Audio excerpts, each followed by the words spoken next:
Hi, everyone. My name is Colleen Vincent. I'm the VP of Community for the James Beard Foundation, and I want to welcome you to today's very special webinar, Let's Talk About Mental Health. The hospitality industry is tough with unique stressors, pressures, and challenges, and we rely on meaningful human connection to hold us together even in the best of times. Now, in the midst of a pandemic that requires isolation and physical distance, we must be ever more attuned to mental health and well-being. For this special webinar, we are joined by the co-founders of Not 9 to 5, a nonprofit organization empowering hospitality, food, and beverage service workers by providing education and support around mental health and substance use. But first, we have some housekeeping. This webinar is recorded, but you can leave your you can leave your questions in the chat. We'll send a link out to the recording after the program wraps. Save the questions for the end as time allows, but you can write them anytime in the questions webinar toolbar. If you have technical difficulties, please also message us in the toolbar and we'll do what we can to troubleshoot. And so I'm pleased to welcome our guests, the co-founders of Not 9 to 5. First, we have Hassel Aviles, Marketing and Event Specialist. With over 15 years of experience in marketing and leadership in the hospitality industry, she has grown a fiery passion for restaurants, events, and entrepreneurship. She created the Toronto Underground Market, a large-scale culinary festival designed as an incubator for food entrepreneurs, chefs, and home cooks in 2011. She successfully remained on as founder and managing director for 3 years and led a committee as well as hundreds of volunteers. This movement elevated the local economy, tourism, and Toronto's culinary industry.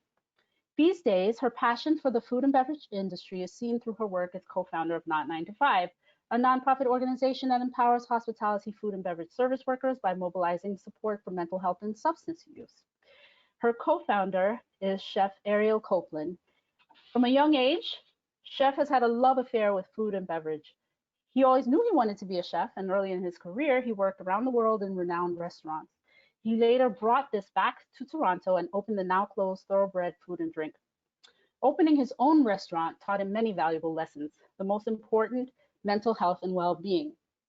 He was determined to create change and began having thoughtful discussions focused around mental health with his old friend Hassel, and together they launched Not 9 to 5 in 2018. Through his own lived experience, he went through a metamorphosis of questioning the status quo of we chef mentality and depression. But he empowered himself to make change, make improvements, and dismantle the destructive nature of the industry. Ariel is currently the executive chef for District 461, a multi-venue company aimed at cultivating forward thinking in the food and beverage industry.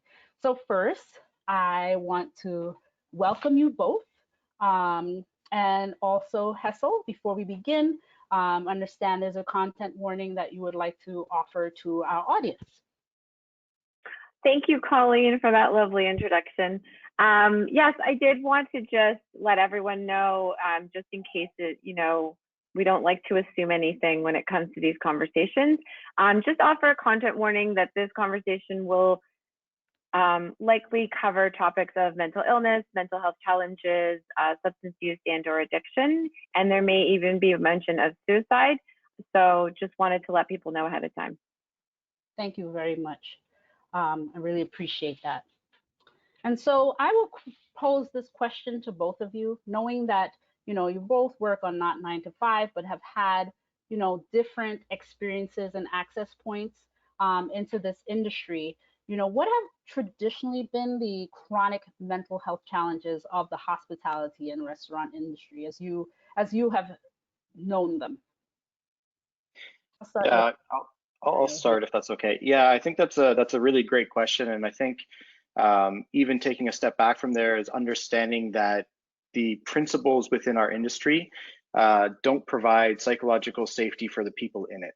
So, I would say that everyone's challenges are their own, and everyone has a different journey, but everything is amplified in organization and in systems that don't allow for people to flourish and don't provide any safety or well-being. We have systems that value products, design, tools, and locations, but none that are valuing the actual employees and the actual staff. And so I think on a systemic level, it's extremely flawed in the sense that, you know, all mental health challenges are exacerbated by the fact that, you know, we haven't been actually nourishing mental health at all. And just to be clear, psychological safety is the ability to make a mistake or voice an opinion without any negative consequence. So, I mean, if you want to look at that and think about the fact that, again, the way that our construct is it is very much a we chef mentality, and you can't make mistakes. You're not encouraged to voice an opinion, because the only you know, opinion that matters is the opinion of the people that are running the show. And so, you know, these things are actually very harmful and damaging for mental health challenges.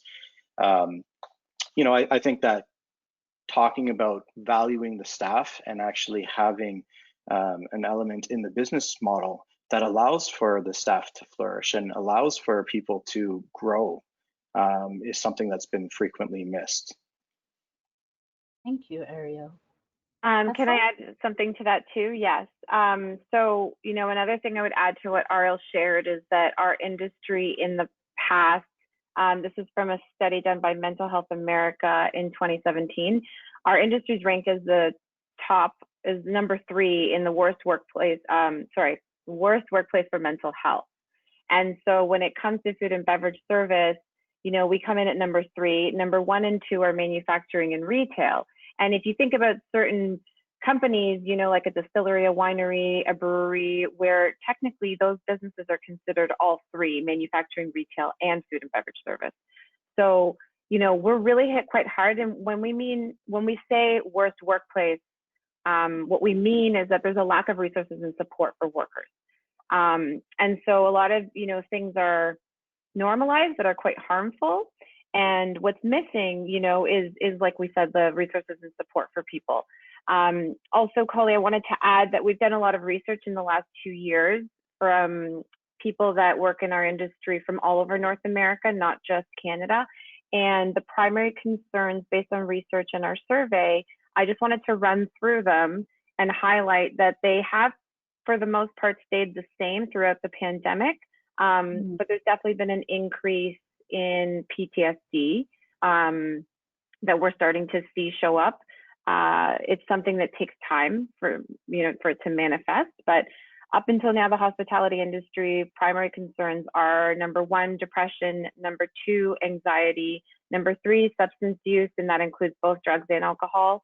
Number 4 is eating disorder, and number 5 is work addiction. And so obviously, when you think of people not working for a few months, the work one is affected less, but in another way, it's affected more because you're not working.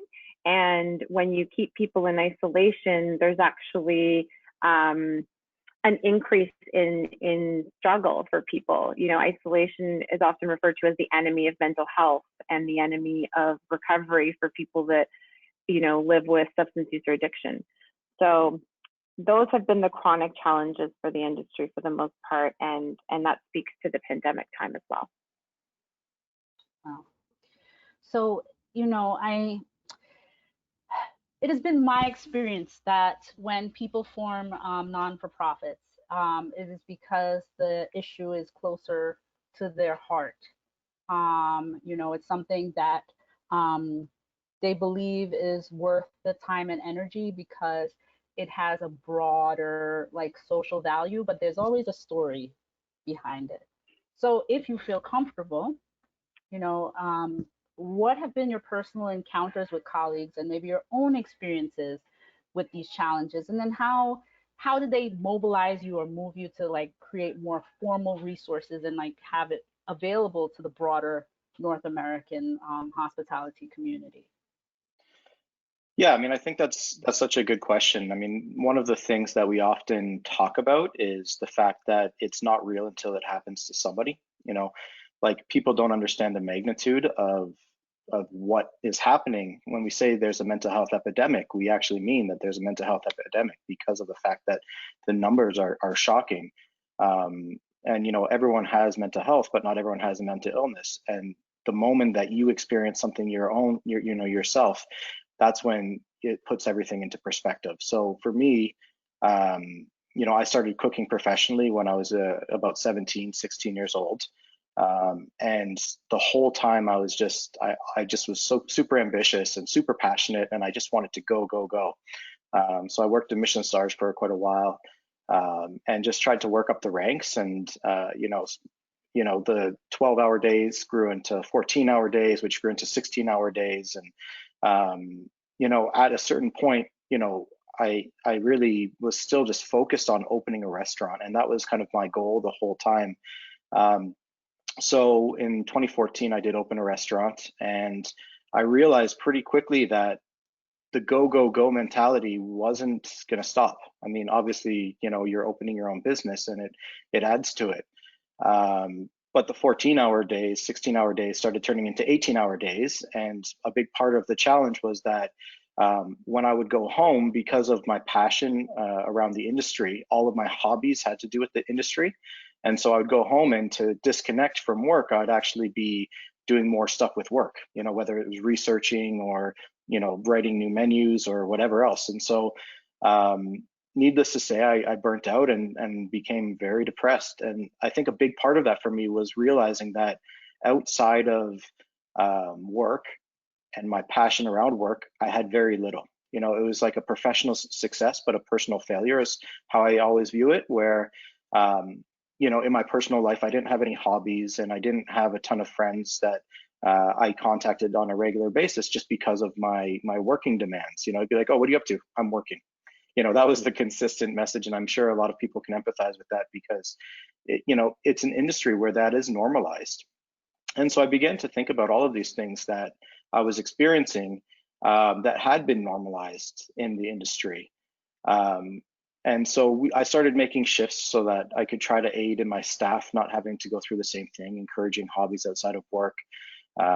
We got a discount gym membership for people, and you know, it's a small business, and really, quite frankly, we didn't have the extra money to be doing like all sorts of stuff that you know, some places you hear about. But you know, we tried, and we started pushing in that direction. We shifted people to a 4-day work week, which was extremely was amazing to watch, because the effects were so quick on how people were coming to work. Everyone was so much more invigorated. And around this time when this is happening, I had an employee who attempted suicide on his own life. And that really got me going, in the sense that, you know, on a personal level, I really knew what to do. I knew how to feel. But then professionally speaking, I just couldn't help but to feel like there was, you know, the industry was so destructive, and it's a breeding ground for this. And unfortunately, he wasn't the first person to that I had known to attempt suicide in the industry. And you know, since then it's happened quite a bit more, and it really got my wheels turning of what we can do to rethink the norms. And I think that's a big part of what we do, is try to challenge the pre-constructs, the things that we've been handed, and say, what can we do better, and how can we change the things that we've accepted as normal. Hassel? Definitely. Thanks for sharing that, Ariel. It's I've heard your story so many times, but it still hits me every time.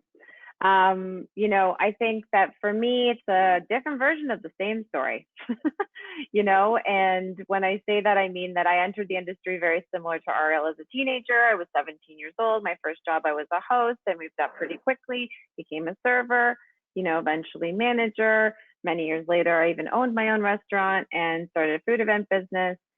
And my whole life, you know, I was struggling the whole time with depression and anxiety. I never felt comfortable sharing that at the time. Even when I did, there was certain times that it was very quickly shut down. There was constantly told to check your shit at the door. You know, emotions don't, you know, there's no space for that at work. And I, you know, I was very much felt to feel like disposable, replaceable. And so that was just my story, but also all the years, all the things I witnessed, you know, and was exposed to and saw, really, really, really caused a lot of harm. And, you know, years later, I just kind of got to a point where, very similar to Ariel, I had burnouts, I had breakdowns that eventually turned into breakthroughs.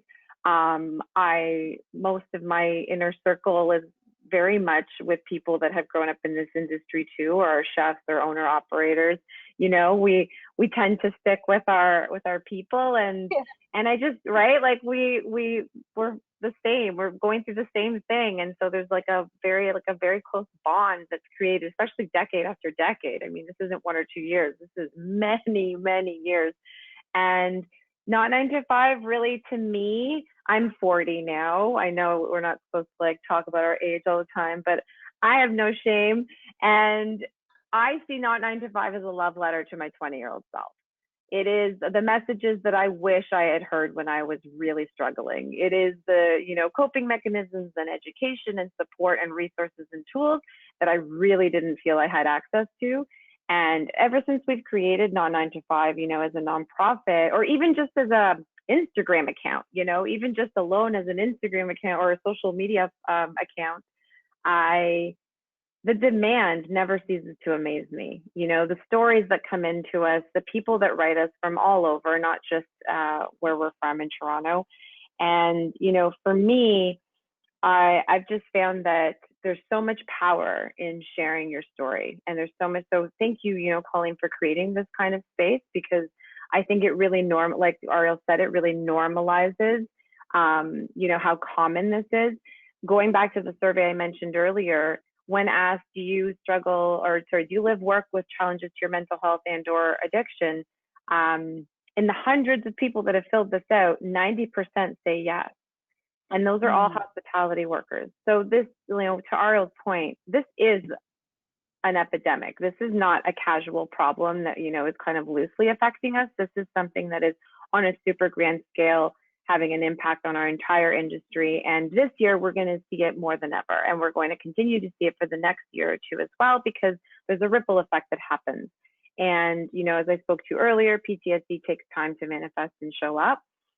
Also, you know, there's been so many studies and case studies and research on what a recession does, you know, to people, and how pandemics have affected people in the past. You know, this isn't the first pandemic of humanity. And, you know, in our industry, we're really seeing that play out slowly right now. And it's going to unfortunately continue. And there is a little bit of a concern on our end, is Not 9 to 5.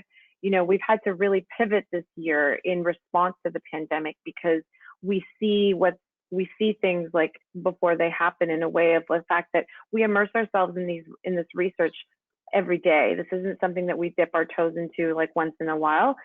And all the research is pointing to an increase in suicide, an increase in mental health crisis, an increase in substance use and addiction. So because of that, you know, we've really had to pivot a lot. A couple of things I wanted to mention is we've built a coalition with many different partners, including James Beard Foundation. You know, we're building out a micro course, which will be a digital certification platform that will help to educate and empower hospitality workers. You know, we are creating, you know, a larger audience every day. Our accounts are growing and the demand is growing. I'm going to just share in the chat, if anyone listening doesn't know our website, that is our resources link. If anyone's interested in any kind of resources, a lot of them are virtual and they're available anywhere in the world. So even if you're tuning in from Australia or, you know, anywhere, you can definitely find some helpful tools in there. And yeah, like Ariel said, this is a global issue. It's a human issue. Everyone has mental health. And what we're trying to do is help people keep, you know, things in a good mental health. Thank you. Thank you both for that. And you know, I appreciate, you know, mentioning that it's a global situation. I mean, you know, granted, we are in a global pandemic right now, and different places are kind of experiencing it in slightly different ways. Certainly, you know, things close down, things are open, you know, there's a lot of different aspects to this. But, you know, and in reference to, you brought up, you know, suicide. Very recently, pastry chef Patrice Bernadel committed suicide. And the reason I bring him up to the audience is because, first things first, you know, he's not the face of suicide in this industry. I mean, the first person you will think of obviously is Anthony Bourdain, but you know, he's not the he's not the face of, you know, our long passed away, friends that people reference, and so there's unique challenges that the lockdowns and the uncertainties present for chefs, and so while you mentioned PTSD, what do you perceive? Ariel, this is a question that's best to you first. Like, what are the very unique challenges that this situation um, presents? Yeah, I mean that's a great question. I mean, as we were talking about, there's a lot of systemic issues that have been built into the way that our industry is run. And again, with the amount of value on people, and the whole idea and what we're talking about with the we chef mentality, you can also call that like a brigade mentality, where you don't know how to boil water until I tell you how to boil water, kind of thing, right? And I think that that can be very harmful, as Hassel mentioned earlier, like checking your emotions at the door. Um, but there are so many elements within this as well. Like, I think we're taught that we can't ask for help, that we're weak if we ask for help. And in asking for help, if we're not able to ask for help, then what do we do when we need help? What do we do when we're struggling? And again, I think that's linked directly to the brigade mentality of, you're weak if you ask for help. You're weak if you say no. And, so I think that, again, we're talking systemic issues here. And I think that is definitely one of them. Hassel mentioned earlier, eating disorder. A lot of times in kitchens, and from a personal place, I can say I go 2 days without eating and I don't even realize it. And I look back and I'm like, oh, wow, yeah, I guess I should eat something. And it's just because of the fact that we're always go, go, go. And so, there's a lot there, but we're not nourishing ourselves. We're not nourishing our bodies. We're not nourishing our minds. Wellness is actually kind of like a foreign concept for us. Like it's not something that is practiced oftentimes, and it's not talked about. The after work, social, beer with the team turning into 3 beers, the kind of joke that everyone jokes about, around the world is, oh, it's never just 1 beer, right? It's like, oh, let's go for a quick after work beer. And it's like, everyone knows, and people again joke about it, but really that can be very harmful, right? And so I would go as far as saying is, a lot of these issues that we're discussing, it's the way that we're approaching them more than the specific items, because really there's no problem with alcohol. It's about the relationship that we have with alcohol and the way that we view alcohol. Hassel, I know, I feel like you definitely have stuff to add here. Yeah, I do. No, I mean, you covered a lot. Because and Hassel, I want to ask you in particular about the unique challenges of like event professionals, because when we think of the first things first, we always think of chefs, but there are a lot of people around chefs that make things work. What are the challenges that event professionals are facing that make their mental wellness very vulnerable to becoming illness?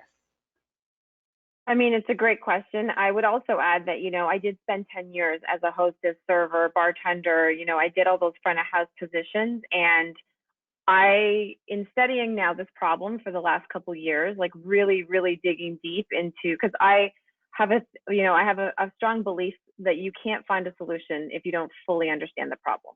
And I really, like Ariel and I both kind of nerded out, went down rabbit holes of really trying to understand like the historical context of this problem. Like, how did we get here?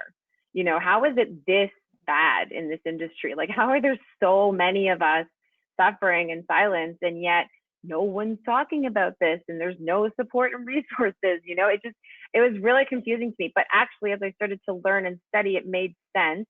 If so much of our industry is built on this brigade system, it's brigade de cuisine, a hierarchy, of like you're at the top and everyone else has to fall in line. This the same idea from the military. This came from the military. And if you start to really do some research into, their issues and our issues, they're quite similar because it's a very similar system. So they're systemic issues. And so absolutely, they affect event professionals, they affect breweries, they affect cafes, hotels, baristas. I mean, the list goes on and on. Anyone that identifies or feels some sort of, connection to the hospitality, food and beverage service industry knows what we're talking about.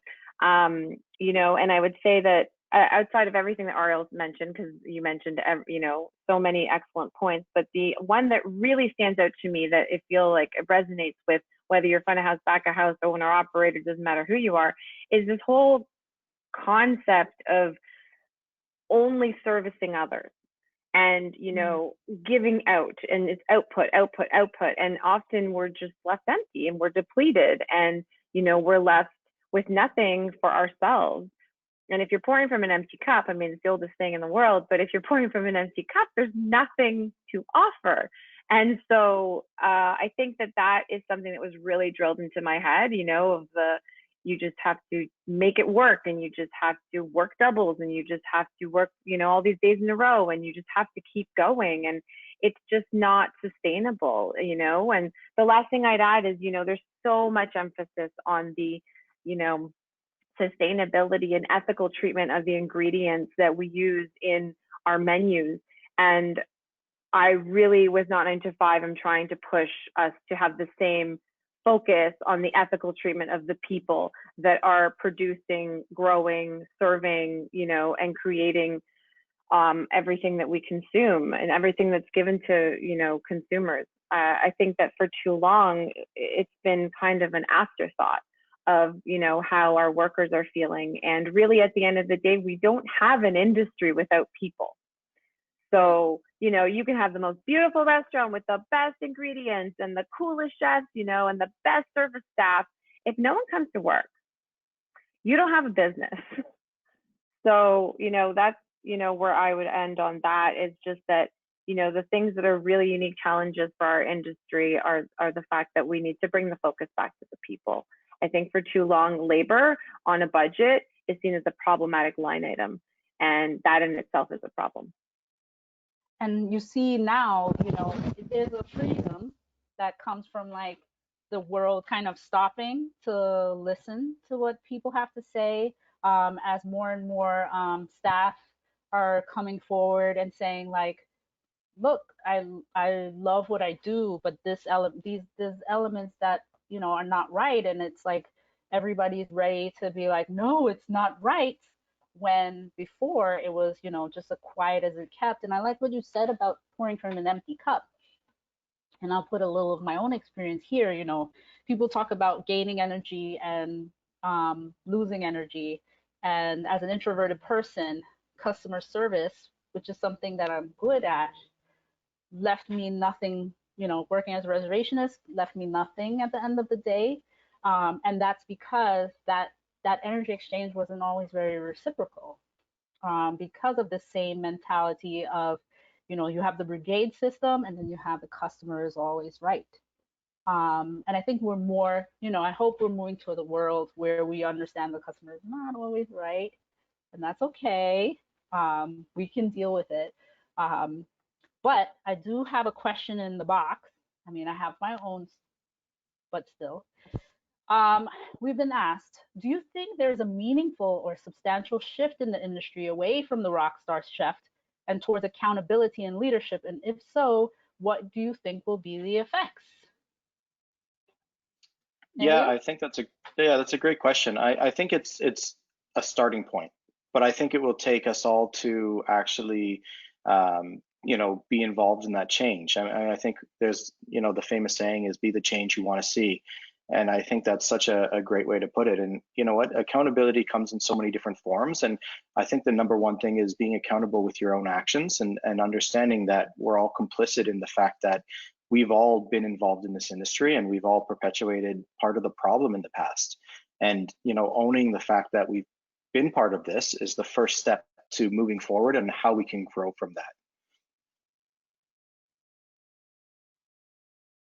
Yeah, I would add to that as well. You know, you see this whole rock star bartender thing happen too. Like it's the rock star chef, rock star bartender, and I love the question. I mean, I recognize Lenny that wrote it.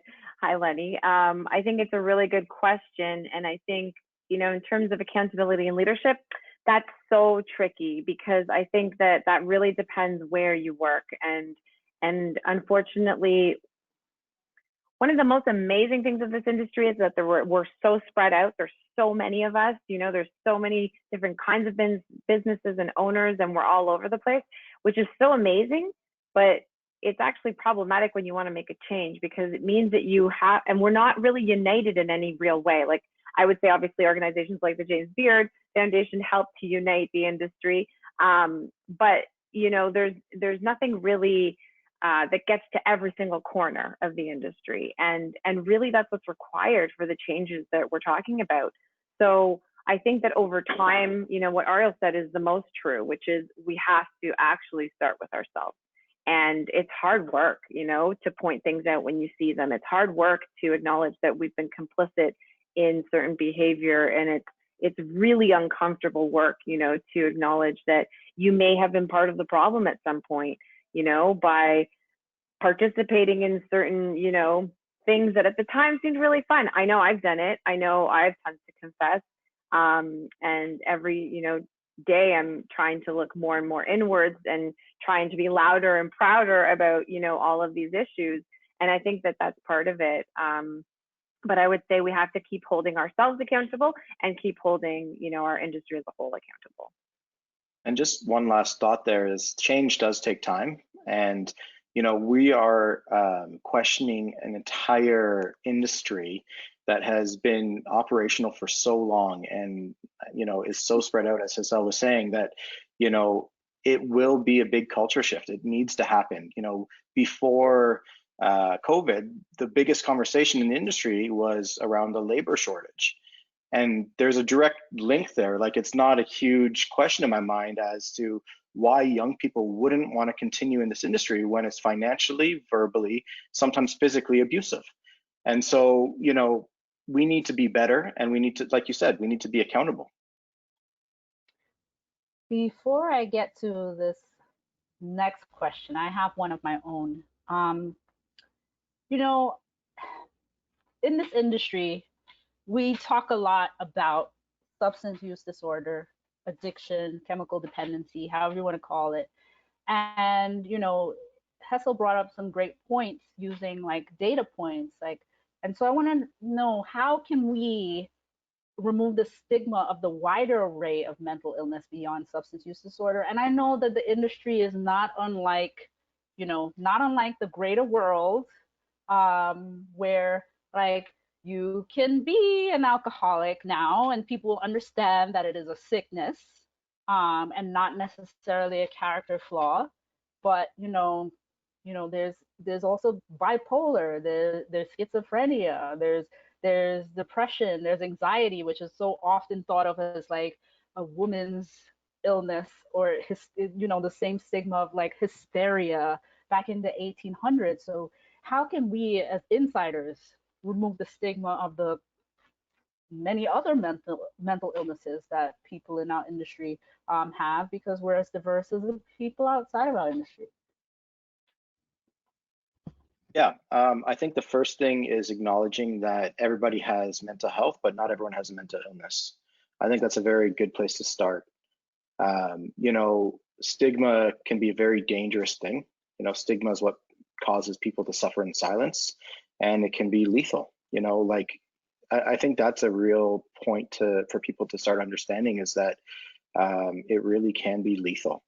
I think we need to find a way to open the communication within our businesses and make sure that there's an honest, open dialogue around what's going on in the world. And I think, vulnerability is contagious. So, we always say it starts with the leader and it trickles down. But I think it's important to understand that we need to work harder and strive towards having this psychological safety in the workplace, where people do feel comfortable in order, able to communicate.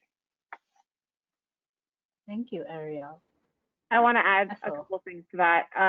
So the first thing, everything Ariel said, absolutely. And then I would just add that, something that maybe isn't as commonly known is, if you're struggling with depression and or anxiety, one of the symptoms of these challenges, or whether it's diagnosable disorder or not, is that they lie to you. So not everything we think is true, and not everything we feel is a fact. And every feeling is a valid experience, but it doesn't mean that, depression loves to create negative self-talk, and it loves to kind of build these negative thought patterns. And so I think it's really important for us to understand that, you can't get caught up in believing all of those lies. And the reason why, we always trying to encourage people, and the reason why we are constantly speaking out and sharing our story, is that it really kills the shame and the stigma. And it immediately, like Ariel said, it's vulnerability is contagious. So it immediately creates space for vulnerability. And so if leaders in spaces aren't themselves practicing this vulnerability, then it's really hard for other people to fall in line. So it's really important to, share your story and be vulnerable. And it's also really important to be really careful about, not getting caught up in believing too much of the thoughts that come through. Because, like Ariel said, the consequences, can be fatal in suffering in silence. And for too long, I think in our industry, there's been this idea that, vulnerability is a weakness. And that is really, truly the furthest thing from the truth. And anyone who has been vulnerable and put themselves in the vulnerable position of sharing their story can tell you how much strength it requires, in doing so. So I would say, it really, again, back to the last question, it really comes down to each person themselves holding themselves accountable to continuously either, role model and show how to, be vulnerable, how to seek and accept help, and how to hold space. By doing this, you're holding space for others to do the same. Just to build on one quick thing there is, as we mentioned earlier, our industry is not conditioned to ask for help.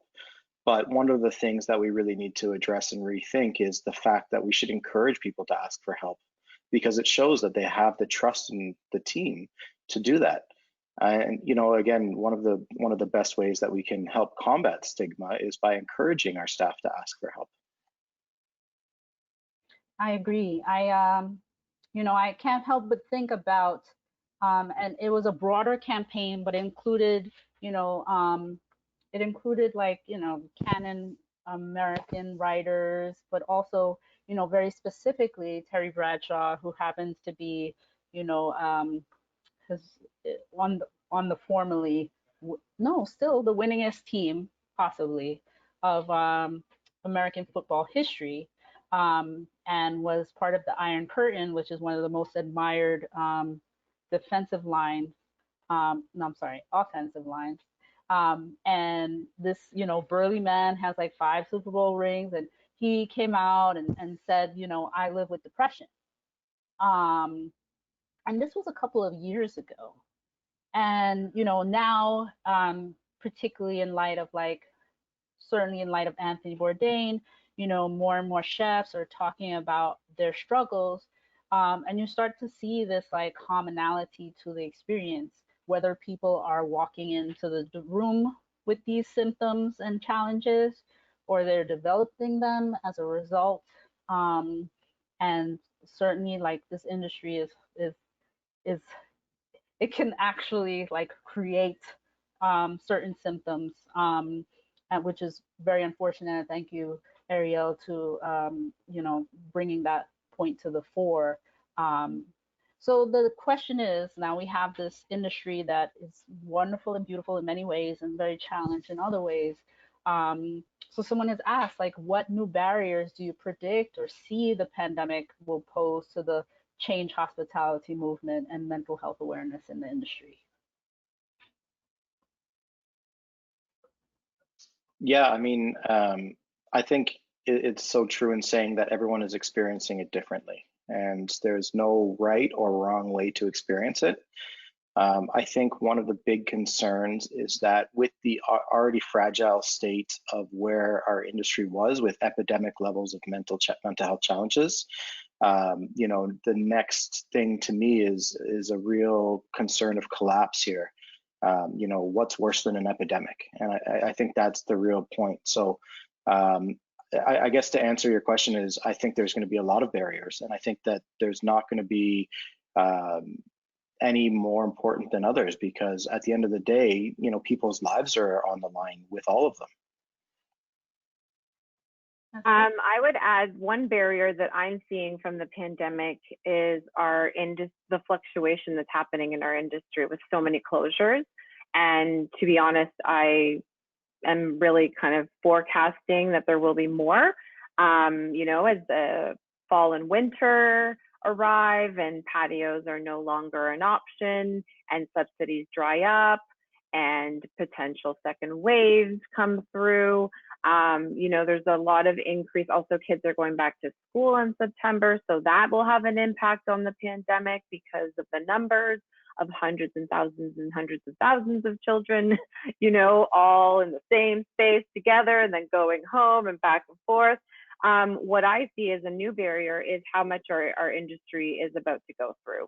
I mean, it already has gone through, obviously, this year, but I really feel that, you know, with closures, you know, even quarantine in itself, it caused a lot of inner reflection I saw in a lot of people that had never happened. I'd never seen that kind of reflection happen, you know, with chefs and owner operators that are normally like, go, go, go, go, go. They don't even stop to take breaks, let alone vacations, let alone a day where they, you know, or week where they would just be at home. So that was the first wave. But I would say the second wave is going to be with all these closures, because that will really, it's already started. Like, I already know so many people in this industry that have gone back to school that are starting to already think about, how can I leave this industry? How can I take my skill set somewhere else?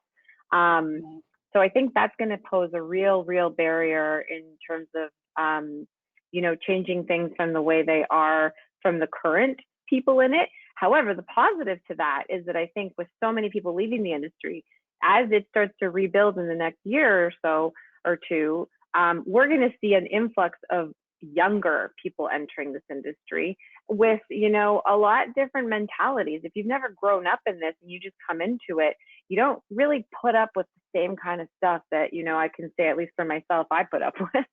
Right. You know, so I'm hearing that from a lot of younger people, and even culinary students. You know, we're in touch with culinary schools, and we've definitely surveyed culinary students now, and we're learning a lot about how they just have a different understanding, because thankfully the whole conversation of mental health and substance use is so much bigger than it's ever been.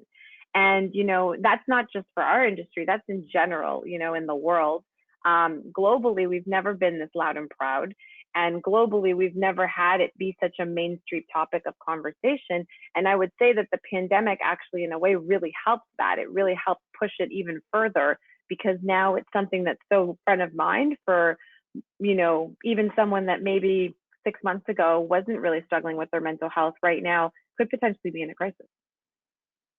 So do you think, you know, in the mention of the culinary schools, like, and you mentioned that this is something that, you know, students are certainly interested in, should this be like a module, a part of their learning process? Like, should it be an official for sure, curriculum? right? Like, in the same way that they learn about physical health, it seems silly to leave out mental health, as mental health is one of the overall components of your overall health. You know, so they focus on one element of your overall health and not the other. It doesn't make sense, because, you know, Hassel, you always say this, your brain is in your body, right? Like, it's not like it's down the street. It is a part of your health. So absolutely it should be, yeah. And you know what, I think, to be more specific too, within our industry, the fact that we do have certain challenges that other people may not understand fully, you know, and some people might relate to it, but a lot of people might not. And so I do think it needs to be very specific in the type of learning around mental health and boundaries. I think boundaries are an important part to come from this, because as a young person going into the industry, it can be so harmful to normalize certain things that are destructive, where when there's the education there, we can approach it in a way where someone says, okay, well, this might be a little bit over the top. And then they have a reference point and a sounding board to say, yes, that is not acceptable. I am not comfortable with that. And I think that's the part that's really missing right now, is people accepting status quo. I Yeah, would say absolutely. that attracts a lot of people who have lesser boundaries, more flexible boundaries, you would just say? Yeah, our industry is really historically terrible at boundary setting and accepting of boundaries. And it's interesting because as you start to set boundaries, if you have some pushback or some resistance from people in your life, it's almost always from people that don't set boundaries themselves. Because to be honest, as someone who sets a lot of boundaries, and many people who are on this call that know me really well, they know this already. I love when people set boundaries with me, and I actually encourage it. I'm like, yes, like you're verbally expressing your boundaries. That's badass. You know, it's so amazing to witness people setting their own boundaries and really holding people to them. But in my 20s, I mean, I was very much like you're saying, Colleen, like, yes, I have to do this. And anything people ask me, I say yes. And I never say no. And I'm people pleaser. And I'm just like, you know, not holding my boundaries and completely left, you know, depleted. And anyways, it leads to nowhere good. But yeah, I would definitely say that that's something that in culinary schools needs to be addressed, because you know, it is absolutely just as important as physical safety. And they do definitely cover physical safety. They definitely cover health and safety, food temperatures, and all these different things. And so if we're talking about something that has fatal consequences to the people working in these environments, then we definitely need to cover it. At least here in Toronto and Ontario, we're starting to work with some culinary schools, and that will definitely branch out in the future into the US as well. But for now, you know, I would say the best thing we can do is, if you're an industry leader and you're listening to this, you know, webinar, and you're feeling like you're nodding your head and you're thinking, yes, I totally agree, write the culinary school you went to, or write your local culinary school and send them a letter and tell them that you think that, you know, as an industry worker, you feel that students need to be better informed on these topics. And you know, the only way that these things change are when people take action.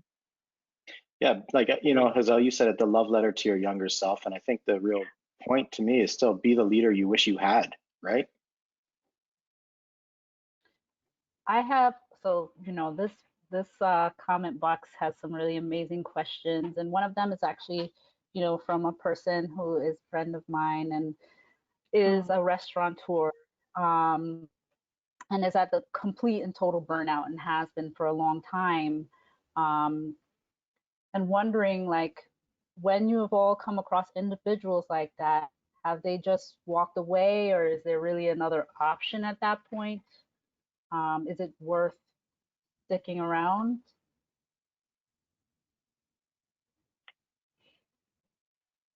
You Ariel? want me to go, Ariel? I can go. So just to understand the question correctly, so this is a restaurateur who feels, I'm at the point of complete burnout, nothing left to give, and you come across. Yeah, I mean, you know what? Burnout is a very common thing in this industry because of so many of the topics that we covered already. I think it's a very personal, you know, decision to leave the industry or not leave the industry. I think that some people stay because they find a way, you know, to either remove themselves from the kinds of environments that were really leading them to burnout. But I also know people that have left the industry, and I totally understand that as well. I don't think there's a right or wrong.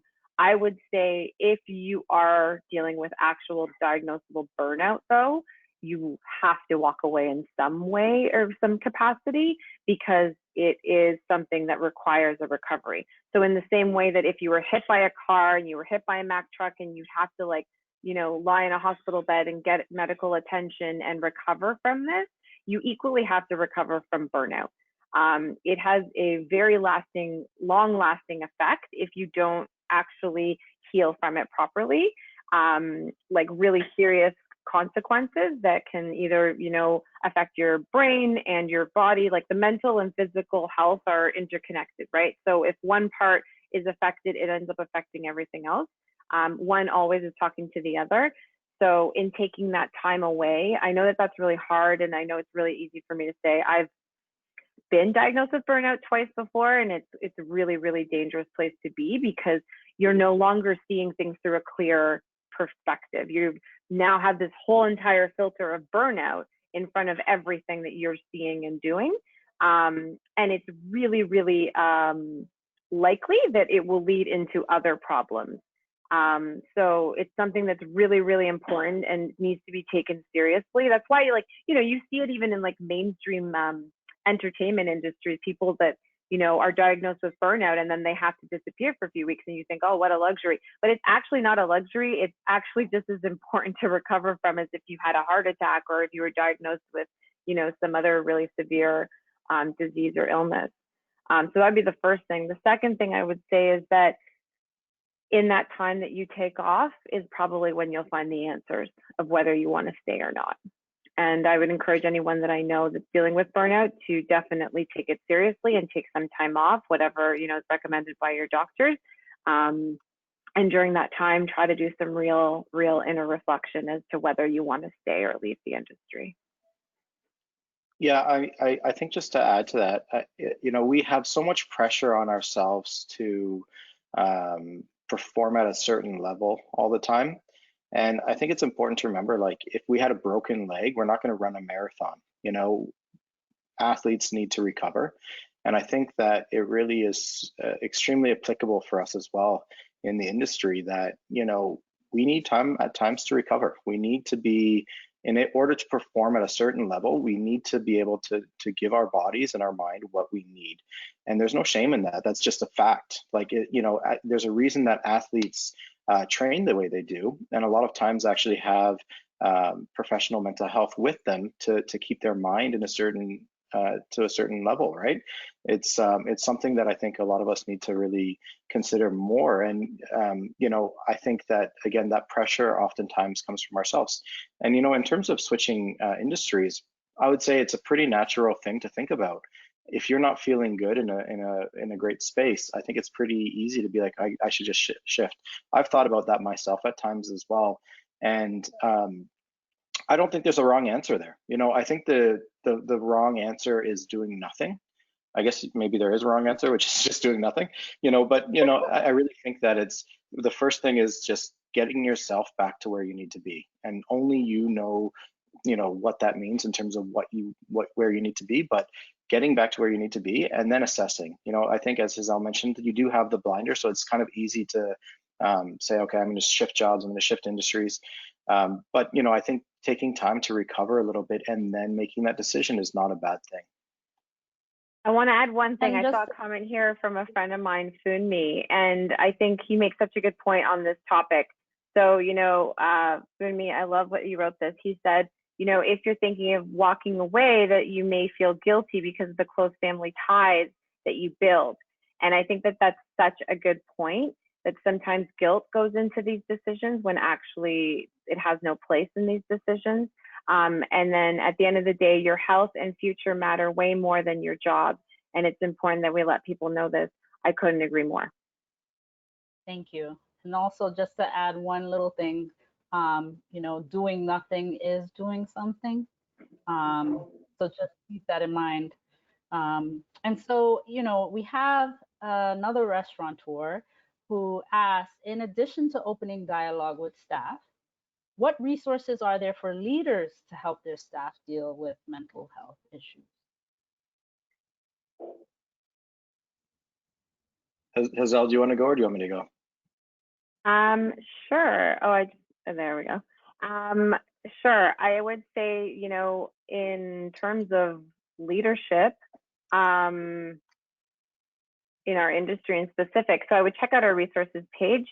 There's tons of resources there. I think it's really important for leaders to, like we've already said many times, hold themselves accountable, be doing the work themselves, be vulnerable in front of their team, be setting the role model that, you take breaks, you eat, you drink water, you take good care of your physical health, that you're not glamorizing really unhealthy coping mechanisms like, substance use for like normalizing it. Like, obviously everyone can have a beer here and there and like do their own thing. But when you start like rewarding people with substances, that's when it becomes really problematic. I would also say that for leaders, it's really important to understand what psychological safety means in the workplace. So if you don't know what that term means, I would highly recommend that you Google it, and really understand like how to implement psychological safety into the workplace. All it really means is that people feel safe. and in not just in a physical way, but in a mental way too, that they feel they can take risks, that they feel they can be vulnerable, that they feel they can make mistakes, and that there's not going to be consequences to their job or, you know, to the way that they're perceived by others. And I think that that is, in terms of leadership, the most important thing. Another thing I would recommend, and I'll put his name in the chat box, Simon Sinek has incredible books about leadership. One of them is called Leaders Eat Last, which is an incredible, you know, entire leadership book on how the mentality of taking care of your team and your people is number one.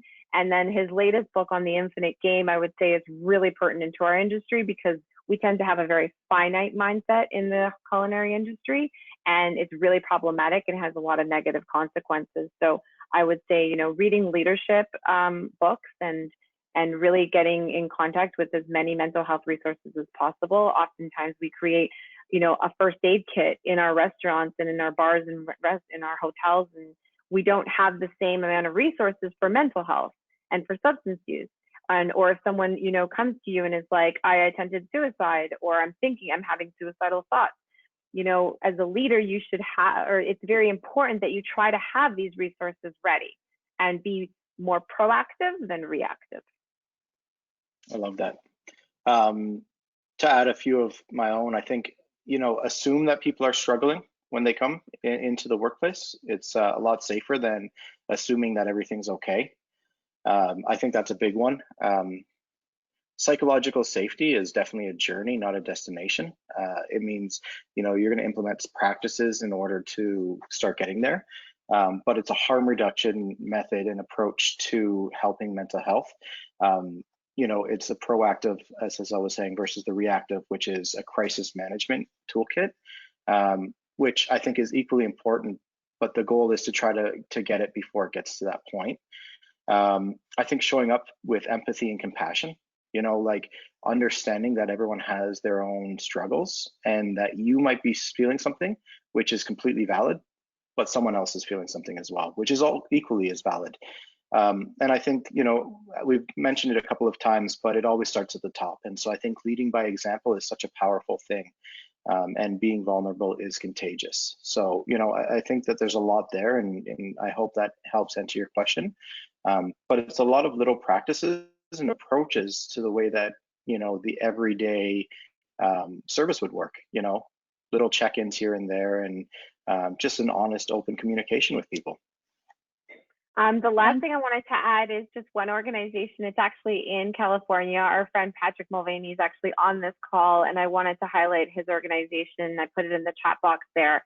You know, I think as a leader, you really need to look into these resources, and if you can't find them, please reach out to us. Please email us. I'm happy to send a long list of all kinds of other resources that exist in all over North America.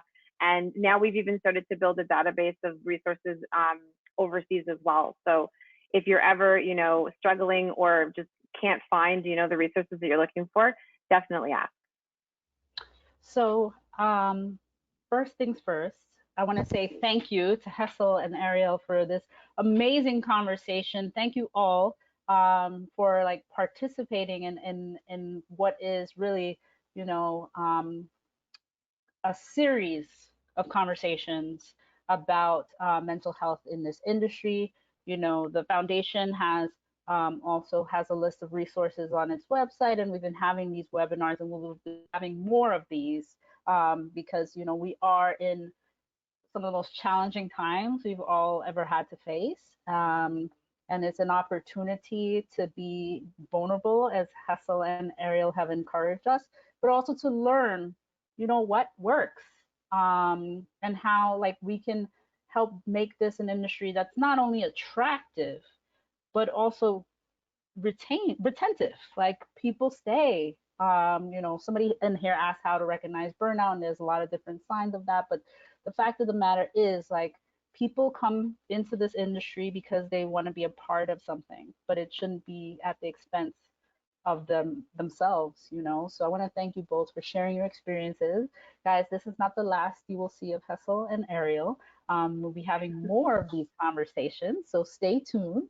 And I want to thank you all for, you know, staying a little after hours with us to talk about mental health. And please, visit not 9 to 5. So that's not NOT 9, number 9, 2, TO 5.org. And it's in the chat too, for a list of resources. And then, stick around. We're going to keep having these kinds of conversations, because we're going to build back better. Sorry, I'm a little giddy at this hour. All right, well, have a wonderful Thank you so much. wonderful week. Bye. Thanks, everybody. Bye. Bye.